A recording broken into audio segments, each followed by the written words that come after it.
नमस्कार, JMP weather channel पर आप सभी दर्शकों का स्वागत है। आज के इस वीडियो में हम जानने वाले हैं अरब सागर में बनने वाले चक्रवाती तूफान के बारे में।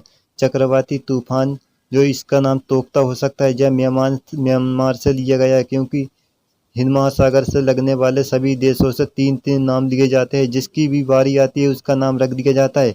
गति तूफान भारत से लिया गया था। अगर चक्रवाती तूफान की बात की जाए तो अप्रैल मई जून बारिश यानी मानसून सीजन के बाद अक्टूबर नवंबर दिसंबर में काफ़ी शक्तिशाली रूप में अरब सागर और बंगाल की खाड़ी में उभरते हैं। सबसे ज़्यादा चक्रवाती तूफान बंगाल की खाड़ी में बनते हैं। मई और अक्टूबर नवंबर ऐसे समय होते हैं जब सबसे ज़्यादा चक्रवाती तूफान बंगाल की खाड़ी और अरब सागर में बनते हैं।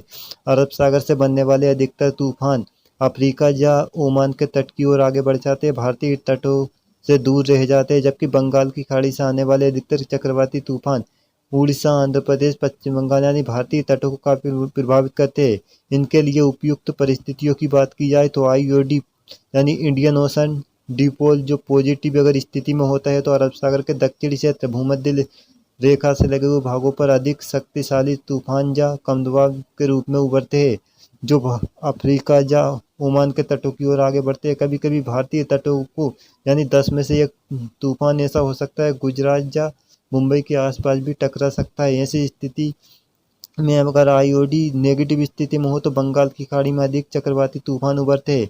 इसको एमजीओ यानी मैडम जूलियन ऑसिलेशन भी प्रभावित करता है, जो पिछले हफ्ते अरब सागर के दक्षिणी क्षेत्र यानी भूमध्य रेखा से लगे हुए भागों में देखा गया। इसी के चलते अरब सागर के दक्षिणी क्षेत्र यानी भूमध्य रेखा के लगे हुए भागों में आप देख सकते हैं सैटेलाइट में काफी अधिक मात्रा में बादल बने हुए। अब भूमध्य रेखा से होती हुई मानसूनी पवनें तेजी से भारत की ओर बढ़ रही है। मानसून की उत्पत्ति के समय तेजी से जब ये चक्र हवाएं बढ़ती है तो केरल के आसपास आकर जब ये तटों से टकराती है तो यहाँ पर घूमने लगती है। लक्षद्वीप के आसपास ऐसी स्थिति निम्न वायुदाब के रूप में देखी जा सकती है, जो जल्द ही चक्रवाती रूप में बदल सकता है। जो 14 मई के आसपास WML यानी बेलमार्क लो प्रेशर एरिया बन सकता है। 15 मई तक एक डिप्रेशन के रूप में बन जाएगा। 16 मई को यह चक्रवाती तूफान बन सकता है। कुछ मॉडल बता रहे हैं कि ओमान के तट की ओर निकल जाएगा, जबकि कुछ अरब सागर के मध्य से होता हुआ कराची यानी पाकिस्तान के तट की ओर टकरा सकता है 19 या 20 मई तक।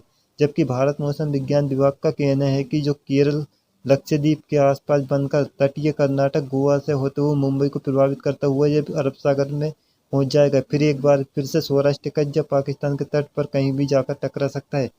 इस सीजन का पहला चक्रवाती तूफान तोक्ता बन रहा है, जो किन राज्यों को प्रभावित करने वाला है इस वीडियो में हम बताएंगे। सबसे पहले लक्षद्वीप के दक्षिण केरल के भी दक्षिण पश्चिमी क्षेत्र में एक बेलमार्क लो प्रेशर के रूप में उभरेगा, जो लक्षद्वीप के दक्षिण में डीप डिप्रेशन के रूप में 15 मई को पहुंच सकता है, जो एक चक्रवाती तूफान यानी साइक्लोन स्टॉर्म में 16 मई को बन सकता है। कर्नाटक के दक्षिणी क्षेत्र के आसपास अरब सागर में, जो उत्तरी कर्नाटक के पश्चिमी भाग अरब सागर में 17 मई को आगे बढ़ते हुए 18 मई को मुंबई से पश्चिम में काफी दूर निकल जाएगा, यानी उत्तर पश्चिमी दिशा में लगातार आगे बढ़ेगा।